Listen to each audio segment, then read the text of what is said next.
He has the size, the arm, the toughness. No, he didn't play in the Pac-12 or the SEC. He dominated his level of competition, which shouldn't be a knock on his game because his skills are where they're supposed to be. You add his talents to an NFL team and the franchise's future looks bright. So sit up straight, get your pens ready to soak in this Ivy League education as we're taking a look at Jeff Mathews' Small School Spotlight.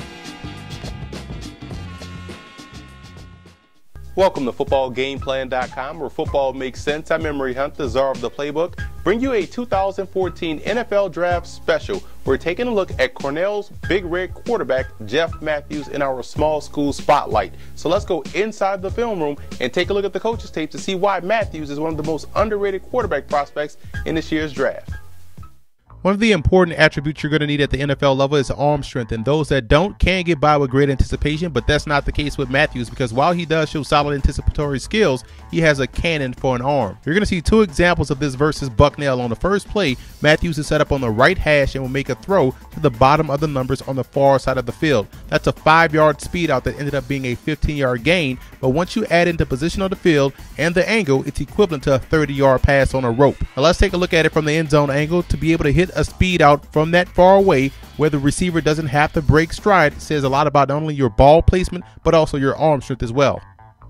Now here it's 2nd and 20 and Bucknell is playing quarters, half, which means on the far side they're playing quarters coverage, and on the boundary side, which is the bottom of the screen, they're playing cover 2. Now they're basically protecting the sticks, giving up the underneath route in the short passing game, and stop it right here. As you can see, Mathews has the crosser open if he wants it, which could essentially be a 5 to 7 yard gain, which is not bad, makes it more manageable 3rd and long situation. However, he uses his mobility to buy time to expand the zone and spots a void back across the field.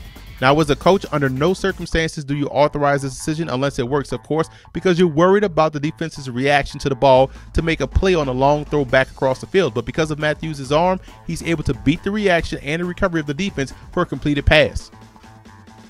Football IQ is vital for any football player, and more importantly at the quarterback position. And versus Brown, you're going to see Jeff Mathews display great awareness, showcasing that football IQ that we talked about both pre and post snap. Now right here, Brown is showing either cover 4 or some sort of combo coverage, and what you'll see is Mathews go with a dummy call at the line of scrimmage to get the defense to tip their hands.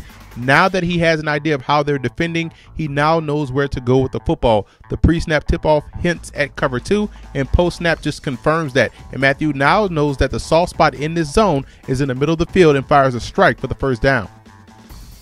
And as you can see from the end zone cam, both linebackers are showing double-A gap pressure, but the dummy cadence backs him out of it, tipping off that it's a zone. You're getting another great example of how strong Mathews' arm is as he makes the correct read and fires a rope down the middle of the defense. Same drive, same rules apply. This time, both inside linebackers do come in that double-A gap pressure, and now Mathews knows that it's man coverage, so he has an opportunity to hit the back out of the flat. That's one-on-one with the linebacker, makes a nice throw, great read. The running back has to make that catch. And as you can see from the end zone cam, this is a great read and adjustment by Mathews. Now knowing that it's man, he audibles to double slants on the far side and a free releasing, making a scat call to the running back with a favorable matchup. And although it didn't end up in a reception, you like the read and the decision right there by the quarterback. And finally on this drive, another great read by Mathews. Here Brown is in cover 1 and Cornell has 2 skinny posts called on the inside, asking the quarterback to throw to the more favorable matchup. And in this case, it's option number 1 at the top because of the wide receiver running an excellent route, turning the defensive back completely around. But the other wide receiver started to flatten out his route, putting 2 guys in the same area, and it resulted in an incomplete pass. Now looking at it from the end zone cam, both receivers actually could have made that catch and caught the football, but once again Mathews is playing winning football from the neck up while showing a willingness to make a tight window throw. Accuracy by far is the most crucial attribute a quarterback must have, and Mathews definitely is accurate with the football. You're going to see here that the defense is in cover 2, and one way to beat that coverage is attacking the void in between the cornerback and the safety. Now this play is even tougher to make because there's no offensive player in the flat to occupy that corner zone, so he's carrying that corner out by the receiver shrinking the window that Mathews has to place the football. But with a deadly combination of velocity and accuracy, Mathews was able to put the ball where only his receiver was able to make a play, and it ended up a touchdown. And looking at it from the end zone cam, you can see right here in a driving rainstorm versus Bucknell, Mathews was able to put the football on a rope, drop it right in the bucket over the cornerback's head in front of the safety, where the receiver had no choice but to make that play that resulted in 7 points for the offense. You want your quarterback to be able to stand tall in the pocket, take a shot every now and then from a blitzing linebacker or incoming free defender off that defensive line. And right here, Mathews takes a shot in the chest while delivering a strike for a touchdown in between 3 defenders. And the reason why this is vital, a lot of times you see quarterbacks wilt in the face of pressure or turn and try to throw the football, but Mathews was able to stand and deliver with both velocity and accuracy for the touchdown, and that definitely earns you the respect of your teammates.